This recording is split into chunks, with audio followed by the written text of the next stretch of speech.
Hi friends, आप सभी का आपके अपने YouTube चैनल यूपीएससी इन्फो 24 में स्वागत है। तो दोस्तों, हम उम्मीद करते हैं कि आप सभी लोग स्वस्थ होंगे और खुश होंगे। फ्रेंड्स, ये जो वीडियो है पीजीटी नागरिक शास्त्र का भाग 203 है। तो अगर आप TGT, PGT, LT grade, GIC और असिस्टेंट प्रोफेसर की तैयारी कर रहे हैं तो ये वीडियो आपके लिए है। दोस्तों, वीडियो के अंत तक बने रहिए। वीडियो अगर पसंद आए तो वीडियो को लाइक और चैनल को जरूर सब्सक्राइब कर दीजिए। दोस्तों, स्टार्ट करते हैं आज का पहला नंबर क्वेश्चन, जो 16 नंबर से शुरू हो रहा है। क्वेश्चन है फ्रेंड्स, फांसीवाद निम्नलिखित में से किसको महिमा मंडित करते हैं? जो फांसीवाद है निम्नलिखित में से किसको महिमा मंडित करता है, किसका महिमा मंडल करता है, किसका गुणगान करता है, ये आपको बताना है। तो इसमें ऑप्शन दिया है और उसको कूट के सहायता से आंसर करना है। तो पहला कह रहा है आपका कि हिंसा का, युद्ध का, नेता का, क्रांति का। तो दोस्तों, इसमें से ऊपर जो तीन है, हिंसा, युद्ध और नेता का महिमा मंडल करता है, तो ऑप्शन इसी के अनुसार हो जाए। क्रांति का वो समर्थक नहीं है तो उसको निकालकर सभी हो जाएंगे, तो आंसर आपका ए सही हो जाएगा, ए बी सी।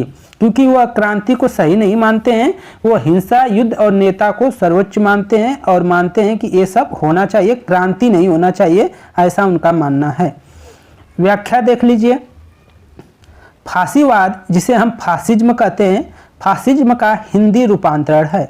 यह इटालियन भाषा के फेसियो शब्द से बना है, जिसका अर्थ होता है लकड़ियों का बंधा हुआ बोझ या गट्ठर जो कुल्हाड़ी के साथ होता है। तो जो इसका अर्थ हो जाएगा लकड़ियों का बंधा हुआ बोझ व कुल्हाड़ी। फांसीवाद एक सर्वाधिकारवादी विचारधारा है। यह हिंसा, युद्ध, नेता आदि को महत्व देता है। आगे चलते हैं, 17 नंबर क्वेश्चन देखते हैं।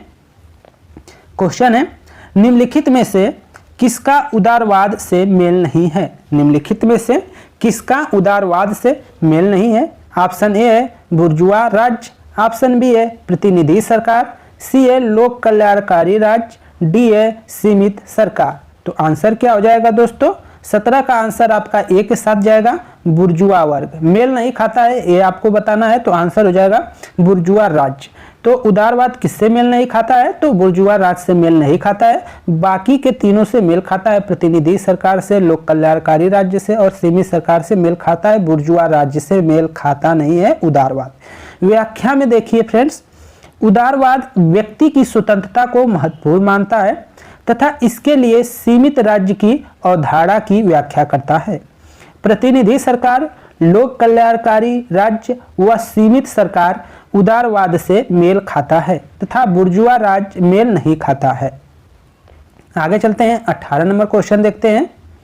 क्वेश्चन है, दार्शनिक राजा प्लेटो स्वयं है। दार्शनिक राजा प्लेटो स्वयं है और रिपब्लिक स्वयं प्लेटो की राजसी सत्ता के लिए उत्तरदायी है या दावेदारी है। यह टिप्पणी किसने की थी? ऑप्शन ए है अर्नेस्ट बार्कन ने, बी है C.S. बेपर ने, डी है कार्ल पापर ने और डी है सेबियाइन ने। तो आंसर क्या हो जाएगा? सेबाइन। तो आंसर क्या हो जाएगा दोस्तों? 18 का आंसर सी के साथ जाता है, कार्ल पापर ने। तो राज्य जो दार्शनिक राजा प्लेटो स्वयं है और रिपब्लिक स्वयं प्लेटो की राजसी सत्ता के लिए दावेदारी है। यह टिप्पणी जो किए हैं वह किए हैं कार्ल पापर। ऑप्शन सी आपका सही है। व्याख्या देखिए।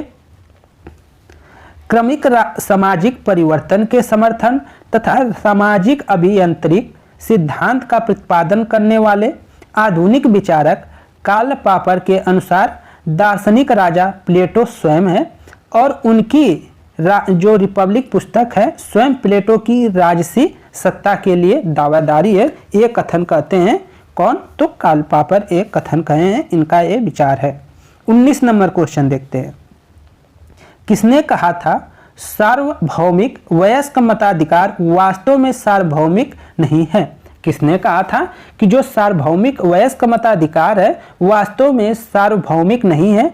ऑप्शन ए है गिलक्राइस्ट, ऑप्शन बी है लास्की, सी है गेटले और डी है गार्नर। तो एक कथन किसका है दोस्तों? तो एक कथन है गिलक्राइस्ट महोदय का। गिलक्राइस्ट महोदय का मानना है कि सार्वभौमिक वयस्क मताधिकार वास्तव में सार्वभौमिक नहीं है। व्याख्या देखिए फ्रेंड्स। गिलक्राइस्ट ने कहा है कि सार्वभौमिक वयस्क मताधिकार वास्तव में सार्वभौमिक नहीं है। आगे चलते हैं, 20 नंबर क्वेश्चन देखते हैं और इम्पॉर्टेंट क्वेश्चन है। सूची 1 को सूची 2 से सुमिलित करना है और कूट के सहायता से आंसर देना है। इधर दे दिया है आपका संविधान की अनुसूचियां और उसमें जो विषय हैं उससे आपको सुमिलित करना है। तिथि जो अनुसूची है उसमें किस चीज का जिक्र है, तो आपको मालूम होगा कि तिथि अनुसूची में शपथ का प्रावधान किया गया है, शपथ के बारे में दिया गया है। और आपका अगला है चतुर्थ, जो है चतुर्थ में क्या है, तो चतुर्थ अनुसूची में आपको देखने को मिलेगा दोस्तों कि जो प्रतिनिधि संख्या होती है उनके बारे में बात किया गया है। चतुर्थ में आपको प्रतिनिधि संख्या के बारे में बात किया गया है।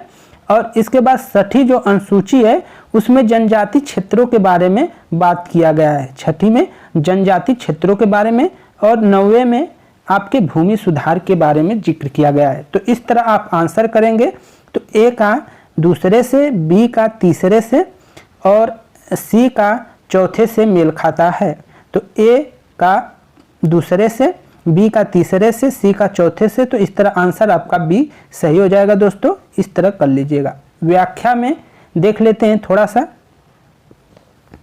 भारतीय संविधान में वर्तमान में 12 अनुसूचियों का उल्लेख है। जो शुरुआत में थी, मूल थी तो 8 अनुसूचियां थी शुरुआत में दोस्तों, 8 अनुसूचियां थी। लेकिन वर्तमान में बात किया जाए तो वर्तमान में 12 अनुसूचियां हैं आपके संविधान में। दोस्तों आगे चलते हैं। तृतीय अनुसूची में शपथ से संबंधित प्रावधान किया गया है। चतुर्थ अनुसूची में राज्यसभा के प्रतिनिधि की संख्या का निर्धारण के बारे में है। और 9वीं अनुसूची में भूमि सुधार से संबंधित उपबंध उल्लिखित है तथा छठी अनुसूची में जनजाति क्षेत्रों से संबंधित प्रावधान का उल्लेख किया गया है। आगे चलते हैं, 21 नंबर क्वेश्चन देखते हैं। सभी कुछ राज्य में निहित है सभी कुछ राज्य में निहित है, राज्य से बाहर कुछ भी नहीं, ये राज्य ही सर्वोपरि है। यह विशेषता कहाँ दिखाई देती है, ये आपको बताना है कि सभी कुछ राज्य में निहित है, राज्य से बाहर कुछ भी नहीं है और राज्य ही क्या है, सर्वोपरि है। यह विशेषता किस वाद का है, ये आपको बताना है। ऑप्शन ए है समाजवाद में, ऑप्शन बी है साम्यवाद में, ऑप्शन सी है उदारवाद में, डी है सर्वाधिकारवाद में। तो आंसर क्या हो जाएगा दोस्तों, 21 का डी जाएगा सर्वाधिकारवाद में। सर्वाधिकारवाद का मानना है कि राज्य के हर चीज राज्य में निहित है, राज्य के बाहर कुछ नहीं है और राज्य ही सर्वा है, ऐसा सर्वाधिकारवाद का मानना है। ऑप्शन डी सही है।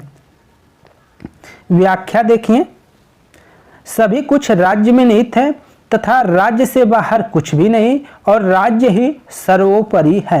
यह विशेषता सर्वाधिकारवाद में दृष्टिगोचर होता है, दिखाई देता है। आगे चलते हैं, 22 नंबर क्वेश्चन। भारतीय संविधान के किस भाग में पंचायतों का वर्णन किया गया है? भारतीय संविधान के किस भाग में पंचायतों का वर्णन किया गया है? टोटल जो भाग है दोस्तों वो 22 भाग है और इनमें से पंचायतों का जिक्र किस भाग में किया गया है ये बताना है। ए है भाग 8, बी है भाग 9, सी है भाग 10, डी है भाग 11। तो आंसर हो जाएगा आपका भाग 9 में। भाग 9 में पंचायती राज्य व्यवस्था का वर्णन किया गया है, ये याद रखिएगा। व्याख्या देख लीजिए दोस्तों। भारतीय संविधान के भाग 9 में पंचायतों का वर्णन किया गया है। 73वें संविधान संशोधन अधिनियम 1992 में, तो 73वां संविधान संशोधन कब हुआ था? तो 1992 में हुआ था। 1992 के पारित होने से देश के संघीय लोकतांत्रिक ढांचे में एक नए युग का सूत्रपात हुआ।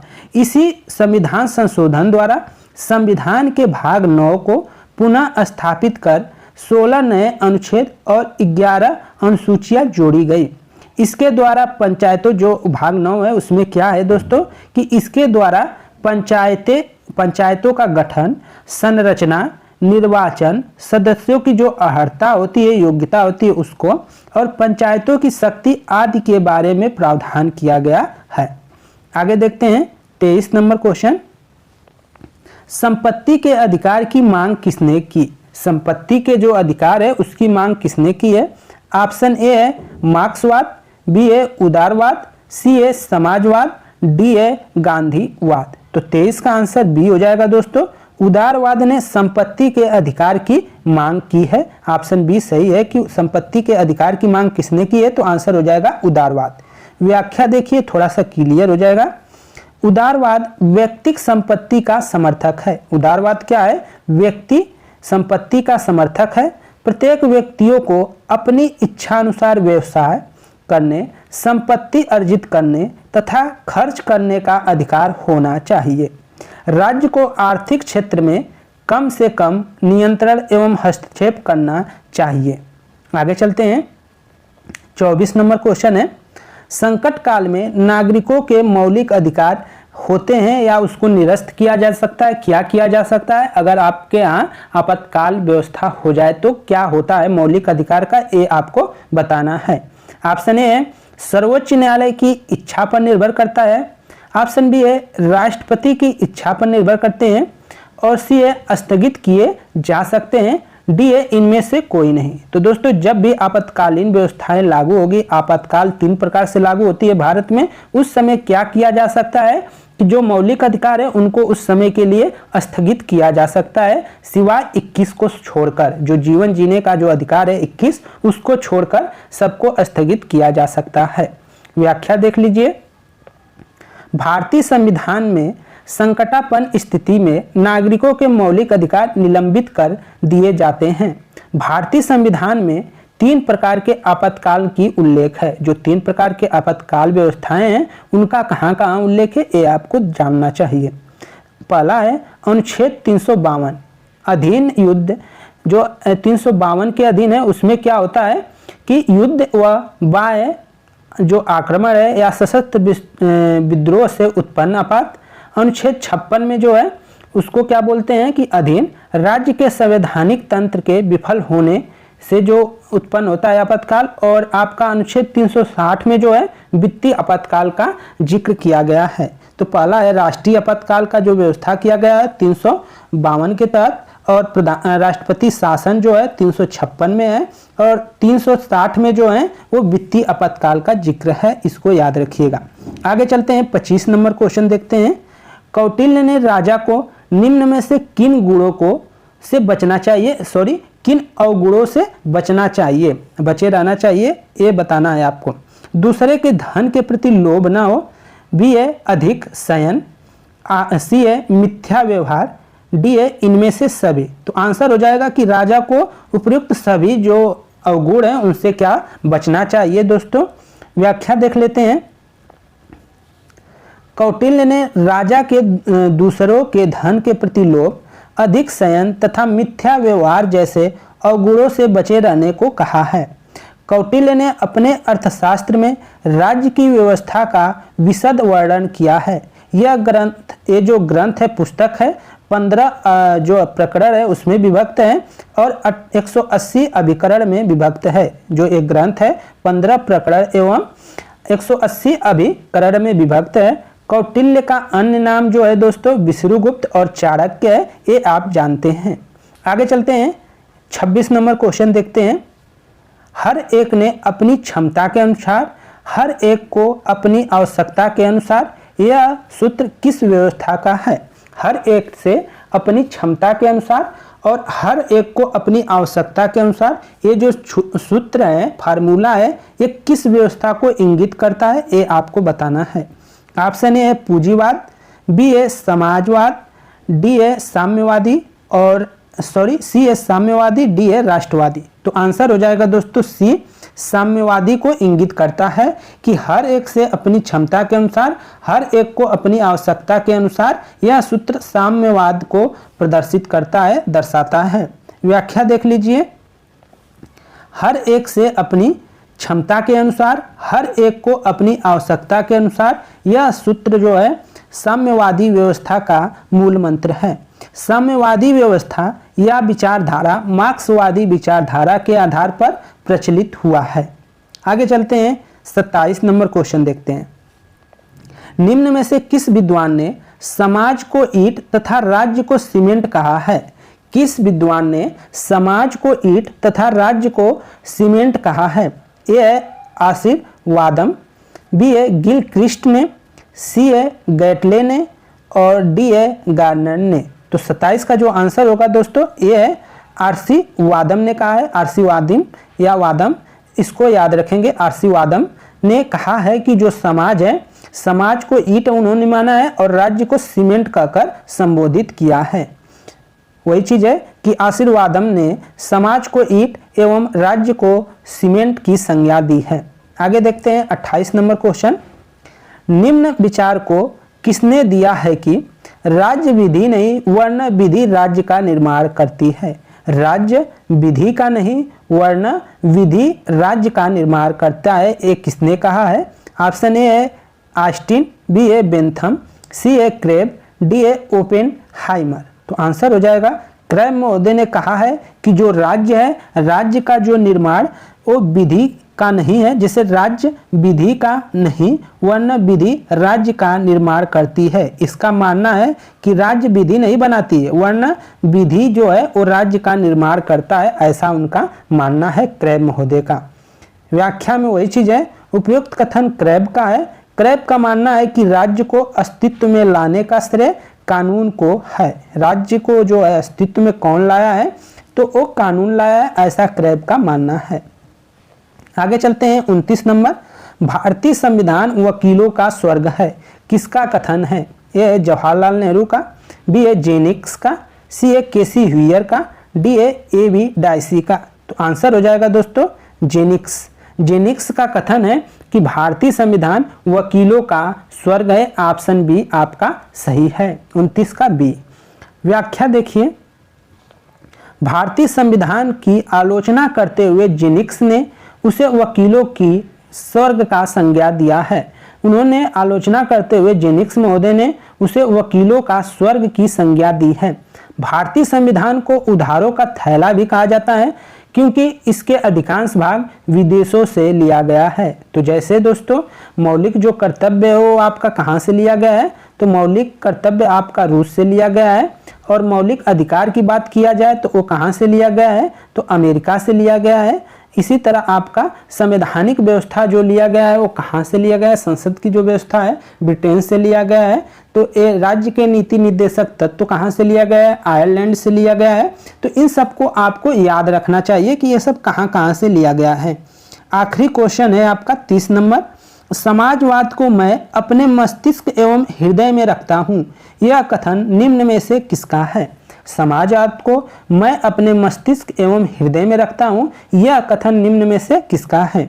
ऑप्शन ए है जयप्रकाश नारायण का, बी है जवाहरलाल नेहरू का, सी है राम मनोहर लोहिया का, डी है महात्मा गांधी का। तो आंसर हो जाएगा दोस्तों सी राम मनोहर लोहिया। राम मनोहर लोहिया का कथन है कि समाजवाद को मैं अपने मस्तिष्क एवं हृदय में रखता हूँ।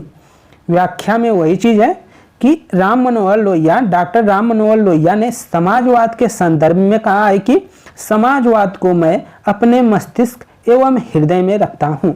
तो दोस्तों ये थे आपके 15 क्वेश्चन और उसके व्याख्या।